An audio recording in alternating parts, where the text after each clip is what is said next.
नोआखाली में एक बूढ़ा महात्मा अकेला घूम रहा है। देश पागल हो चुकी भीड़ में तब्दील हो गया है। वह बूढ़ा पागल भीड़ को समझा रहा है। भीड़ में यह नहीं पता है कि कौन किसके खून का प्यासा है, लेकिन धरती खून से लाल हो रही है। उस बूढ़े व्यक्ति का जर्जर शरीर अपने को उस खून से लथपथ महसूस कर रहा है। वह पूछ रहा है कि जिन इंसानों के लिए हमने आजादी चाही थी, जिनके लिए सब त्याग दिया था, जिनकी स्वतंत्रता हमारे जीवन का अंतिम लक्ष्य थी, वे पाशविकता के गुलाम कैसे हो गए। कोई किसी की नहीं सुन रहा है। लोग वहशी हो गए हैं। बूढ़ा महात्मा लाठी लिए पहुंचता है, उन्हें समझाता है। भीड़ ईंट पत्थर और शीशे फेंक रही है। बूढ़ा अचानक भीड़ की तरफ बढ़ा और एकदम सामने आ गया। भीड़ इस साहस से स्तब्ध हो गई।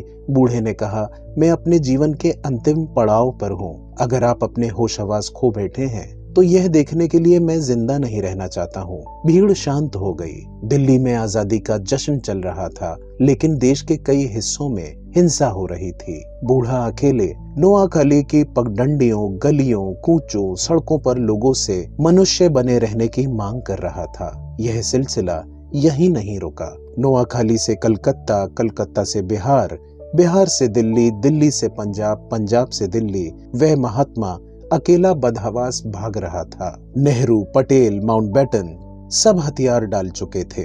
महात्मा के जीवन भर के सत्य और अहिंसा के आदर्श इस आग में जला दिए गए थे।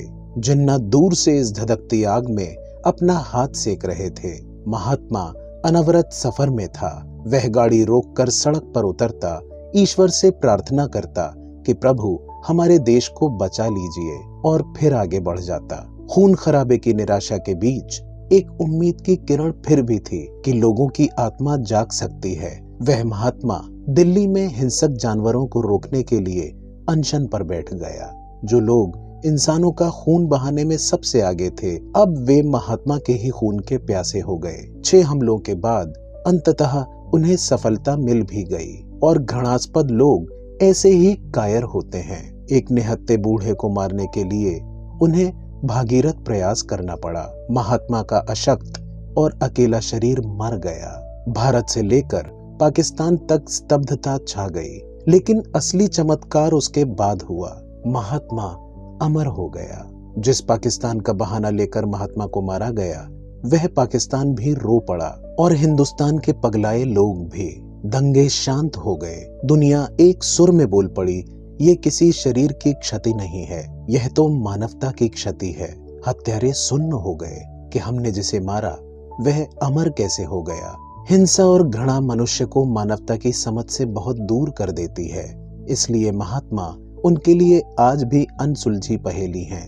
वे अंदर से घृणा करते हैं, बाहर से महात्मा के सामने सिर झुकाए खड़े रहते हैं। महात्मा पहले की तरह बस मुस्कुराता रहता है। टैगोर का वह महात्मा जो अपने आखिरी दिनों में इस दुनिया की हिंसा से निराश, बदहवास, विक्षिप्त और अकेला था, मौत के बाद पूरी दुनिया का महात्मा हो गया। जब भारत के लोग सत्ता का स्वागत कर रहे थे, उस महात्मा ने अकेलापन चुना था और नोआखाली से दिल्ली तक भागकर मनुष्यता को बचा लिया था। अब वह हमारे देश का महात्मा है। वह हमारा राष्ट्रपिता है। हम उससे हर दिन सीखते हैं और अपनी जिंदगी को छोटा महसूस करते हैं। वह हमारा प्यारा बापू है, हमारे भारत का विश्व पुरुष महात्मा गांधी।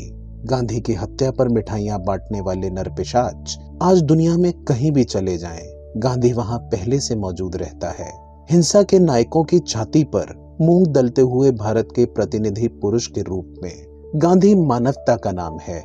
गांधी दुनिया के लिए दुख उठाने का नाम है। गांधी त्याग का नाम है। गांधी प्रेम का नाम है। गांधी एकता और अखंडता का नाम है।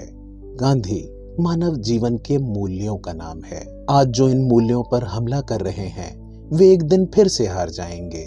मानवता जब तक जिंदा रहेगी, हत्याओं के आकांक्षियों को यह दुनिया अब भी पशुओं की श्रेणी में रखती है, आगे भी रखेगी। गांधी मानवता का महानायक है, वह फिर जीत जाएगा। आज सबसे ज्यादा तकलीफ इस बात की है कि हमारे दौर में कोई गांधी नहीं है जो सर्वोच्च आत्मबल के साथ पागल हो चुके लोगों का सामना करे। कोई नहीं है जो आसमान के बराबर साहस बटोर कर उनके सामने पहुंच जाए और कहे कि अगर तुम खून के प्यासे हो तो सबसे पहले मुझे मार दो। लोग हर युग में लड़ते मरते हैं, उन्हें रोकने के लिए गांधी कभी कभी पैदा होते हैं।